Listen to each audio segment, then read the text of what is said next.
Post Toasties, the heap good cornflakes, is proud to present Gunsmoke.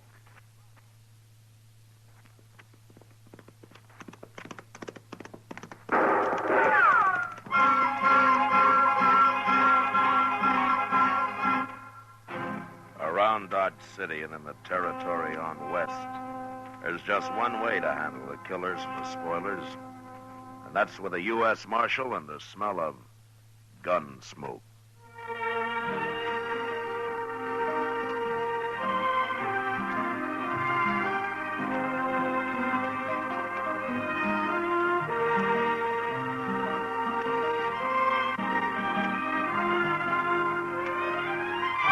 Gunsmoke, the story of the violence that moved west with young America. The story of a man who moved with it. Matt Dillon, United States Marshal. Say there, next time you hear a crackling noise in your kitchen, you better get up and investigate.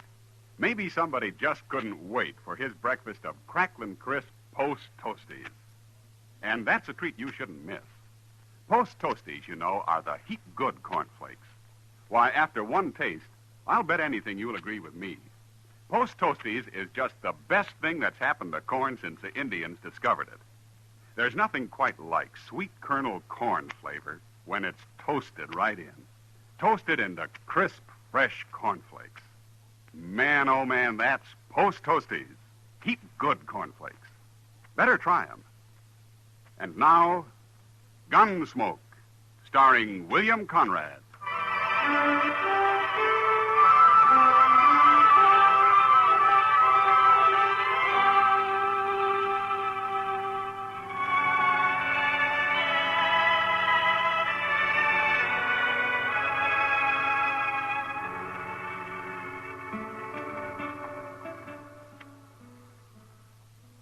It's a darn shame, Mr. Dillon. Oh, what is, Chester?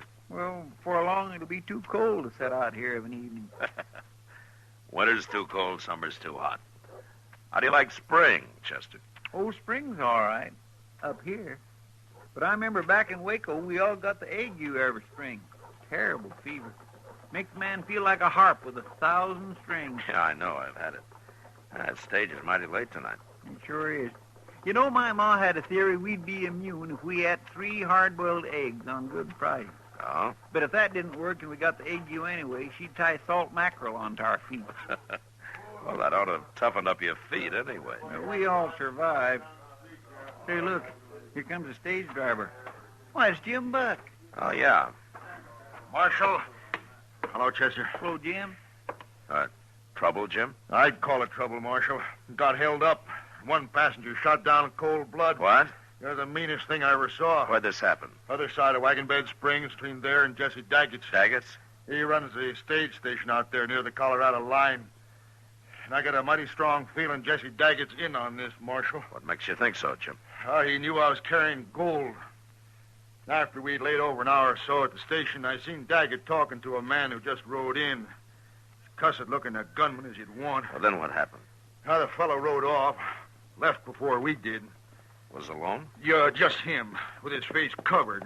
Never said a word. He took the strong box and robbed the passengers. And then he got on his horse and turned around and shot one of them right through the head. Why would a man do that, Marshal? I don't understand. Well, maybe he just likes to kill, Jim. But I'll go back with you tomorrow. Maybe we can find out.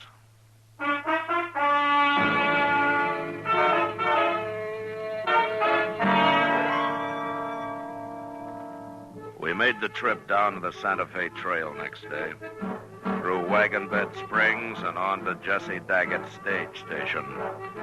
I sat on the box with Jim Buck while Chester rode inside with the passengers. And by evening, everybody was glad when we reached Daggett's. It was a typical road ranch with a large eating room and a row of sleeping quarters for the travelers. Jesse Daggett himself was a tall, angular man, gaunt and grave. He was quiet, but one could feel the trouble that lay inside him. The first chance I had to talk to him was in the yard after supper. Cold weather be coming soon. Have to lay in more whiskey.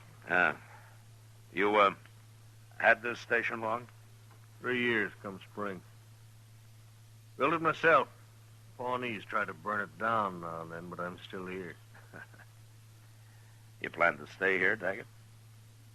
Man's plans are his own, Marshal. I'm sorry. It was just an idle question. It's all right. No, I think I'd like it here myself. No neighbors, but lots of company passing through. It ain't all good company. Oh, lots of people travel, good and bad. True. Like the man who held up Jim Buck's stage yesterday and shot that passenger. What about him? Well, you might call him the bad kind, don't you think? What I think won't raise the dead, Marshal. It might keep more people from dying, though. I figured that's what you're doing here, looking for that fella. Jim Buck thinks it might have been that gunman you were talking to here the day of the holdup. That was Nat Pilcher, but I don't care what Jim Buck thinks. Well, everybody expects a stage to get held up once in a while, but it's a different matter to shoot people down for nothing. I don't figure this man, unless he's just a born killer. He could have a lot of reasons. Men are all different. Yeah, sure. All got different reasons for doing what they do, living the way they live. Guess it's what's happened to them in the past spells it out. That's true. I'll tell you something, Marshal, but ain't what you want to hear. I believe in letting every man kill his own snakes. Now, this business is between whoever the bandit is and me. Is that it? That's it exactly. Every man for himself, you might say. I won't interfere, but I won't help. I see. Got to be like that. Even though a man was killed for nothing? Let dog eat dog, I say. Yeah. I hope you won't regret it, Daggett. One more regret won't break me, Marshal.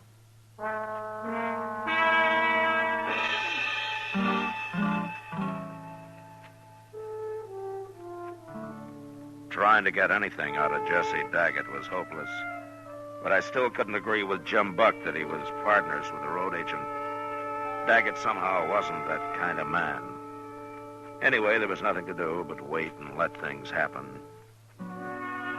2 days passed while Chester and I sat in the eating room and played two-handed stud. Now we got mighty restless. Late afternoon of the second day, however, Jim Buck drove back with his stage. The travelers came in first, went to their rooms, and then Jim came over to say hello. I wish I had a job like yours. Nothing to do but sit around, play cards, drink whiskey. Well, we do a lot of thinking, Jim. That's what makes up for it. You do, huh? Well, you done any about finding Jesse Daggett's friend? Nat Pilcher? Well, if we did find him, Jim, we couldn't prove anything. No, neither could I guess. But you might just shoot him for luck. You're too suspicious, Jim.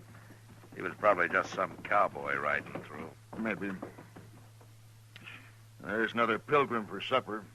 Hey, where's Daggett, anyway? Well, he went outside just after you pulled in. Didn't you see him? I was busy with the horses. And I still got work to do. I'll see you at supper. You know, that's a hard life, driving a stage, Mr. Dillon. I don't think I'd want to do that. Well, you might give it a try first, Chester. Wait a minute. I heard there was a marshal here. Yeah, that's right. What can I do for you? Me? You can't do nothing for me, Marshal. No? Well, then what do you want? I just wanted to see what a marshal looks like. A live one.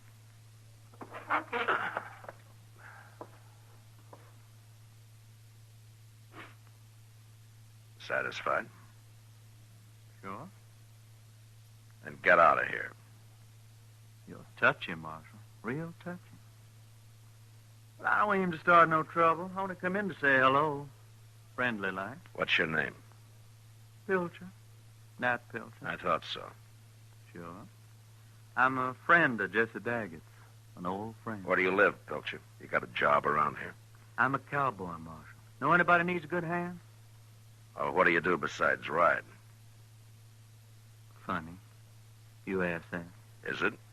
You being a lawman, dear. Ever hear of Charlie Hall, sheriff over in New Mexico? I have. They say Clay Allison shot him. That's what they say, Marshal. But I know for a fact it wasn't Clay. Nice meeting you, Marshal. See you later.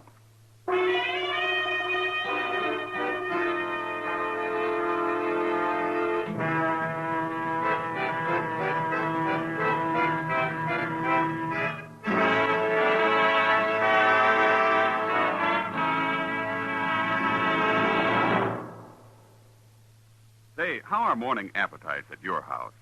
Well, if they're pretty drowsy, here's a real good way to wake 'em up. Set a bowl full of Post Toasties, the heap good cornflakes, at everybody's place. Just watch your folks take notice when they see how crisp Post Toasties are. And wait till they taste that sweet kernel corn flavored toasted in. Bet your whole tribe will agree with you.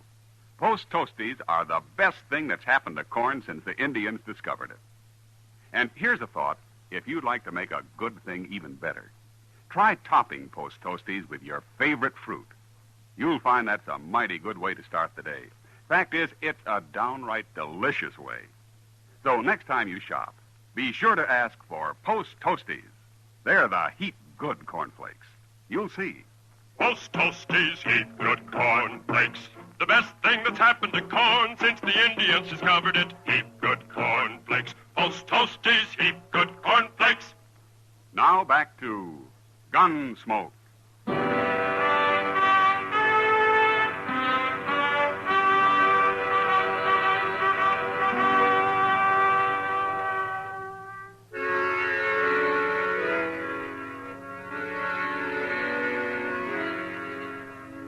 Jesse Daggett's stage station lay on the prairie miles from anywhere. It would be an easy thing for a man like Nat Pilcher to ride in long enough to check on a stagecoach and the value of its cargo, and then ride up the road a few miles and wait for it. But I still didn't believe Daggett was in on the deal, even though he and Pilcher had obviously known each other somewhere before. The next morning at dawn, Jim Buck loaded his passengers aboard and pulled out. Daggett and I stood there and watched the little cloud of dust as it moved up the Santa Fe Trail toward Wagon Bed Springs. Make Dodge tonight, and he'll be back here tomorrow. I met your friend Nat Pilcher last night, Daggett. Pilcher rode out before supper. Yeah, I know. Seems like he only came in to tell me what a hard case he is. To warn me about it. Didn't have much effect. You're still here. You don't think I scare that easy. You're all right, Marshal. Things will work out here without you. Daggett, I don't know what's going on down here, and if I'm meddling in your affairs, I'm sorry, but a stage has been robbed and a man's been killed, and that makes it my affair, too. I want to thank you for not thinking I got anything to do with all that, Marshal. Well, I wasn't sure at first, but I am now. Even so, I'm not going back to Dodge without a man. No, I suppose you won't. Well, let's go inside. Sure. You, ought to plant some trees there, Daggett. It'd sure improve the place. Not enough water. I'll dig for it, then. You'll never get a woman to come out here and marry you unless you've at least got some trees. How's that? There's no offense. I was just remarking that women like things growing around the place. Let's say I meant it generally. No offense.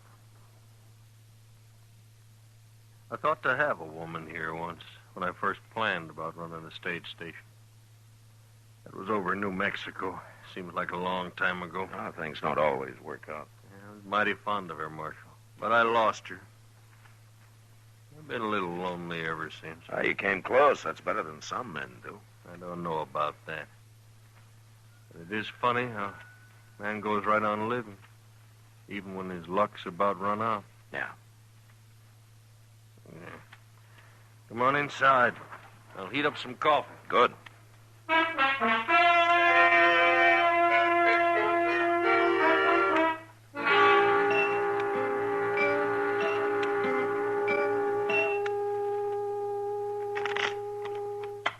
Cut him, Chester. Mr. Dillon, do you mind if we don't play anymore? I'm beginning to see things. It's okay with me. The stage ought to be here soon anyway. I just think Jim Buck's been all the way to Dodge and back, and we just been sitting here another 2 days. Well, waiting's always the hardest part. Well, there's the stage now. At least there'll be some people around here. Yeah. Hello, Jim. Come out here, Marshal. What? More trouble, Jim? You stop me again, Marshal. By heaven, I'm going after him now if you don't. Take a look in the coach here. Why? What's the woman? Is she dead, Jim? Of course, she's dead. She's got a bullet in her. Where are your other passengers? There ain't any. She's the only one this trip. Look at her, Marshal. He killed her. And there's some blood soaking through your jacket, Jim. You hit bad. In the shoulder.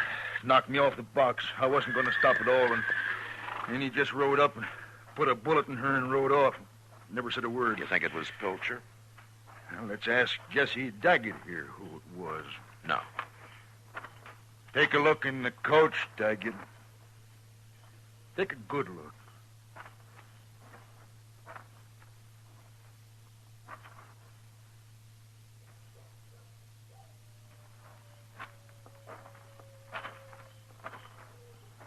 Well, Daggett, what do you think of killing women?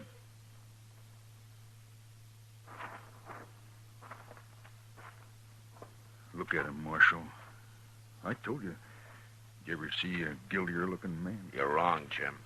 Doesn't even make sense. Well, he didn't do it. No. But he's in on it somehow. Chester, I'll help you bring the woman inside. Then we'll see what we can do about your shoulder, Jim. Come on.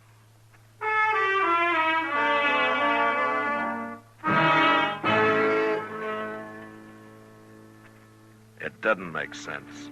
None at all. But I figured it would soon.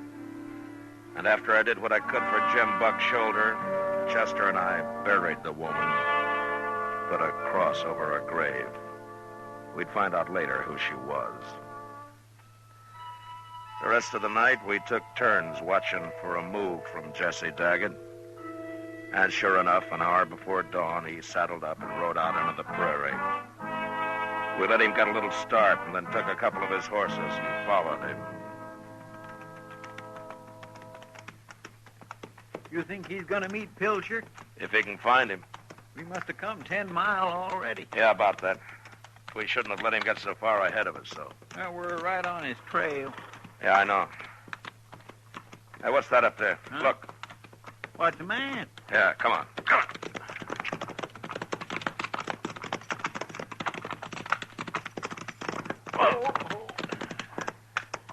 What's Daggett, Mr. Dillon? He's been shot. Yeah.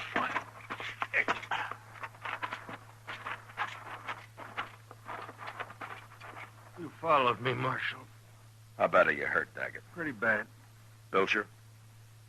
I'd have killed him, but my gun didn't go off, and he got me easy then. No luck left at all, right? Any idea where Pilcher is now, Daggett? Said he was going back to the station to get you. Took my horse with him. I'd have come with you this morning. Wasn't your business. This was between me and Pilcher. Come here looking for a fight. I didn't want to kill anybody no more. Not even him. So he drove me to it. Finally, that woman yesterday. Knew I couldn't stand that. You mean he shot her and the other passenger just to prod you into a fight? Marshal, I'll tell you now about... I had a woman out in New Mexico. Nat Pilcher tried to run off with her. I didn't shoot him, though. I shot her instead. I figured it made more sense. You killed her? I don't think he'd have minded so much if I'd have killed him, but I figured he wasn't doing nothing I didn't want to do myself. I didn't blame him none. I blamed her.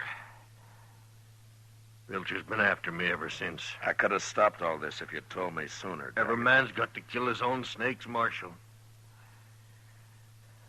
I tried. You can have them now. I ain't gonna live long.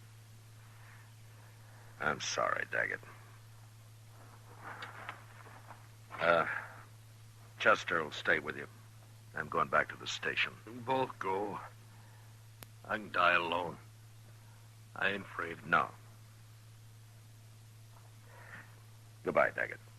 Bye, Marshal. Chester, Yes, sir. do what you can for him. Poor fella. I'll send somebody out to help you bring him in later. Yes, sir.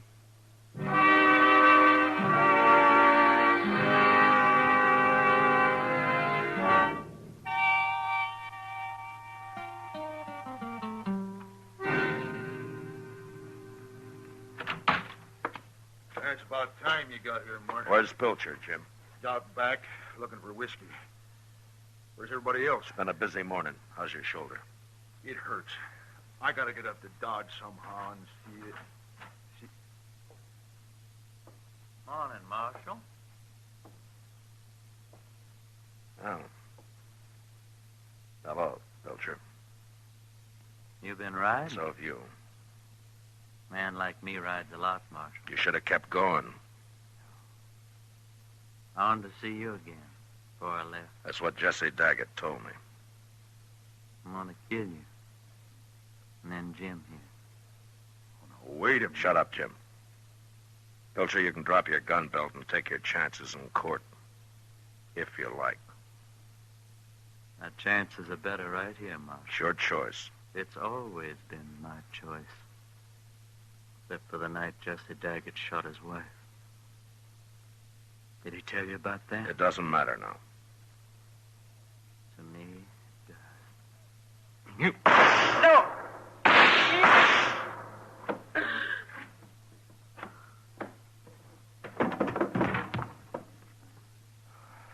You killed him, Marshal. Yeah. You hit? No. What's this all about, anyway? A woman. Jim, I'm going to hitch up the stage and drive you into Dodge. Yeah. I'd be grateful for that, Marshal. We'll have to go out of our way some. Huh? Why? Daggett's luck ran all the way out this morning, that's why.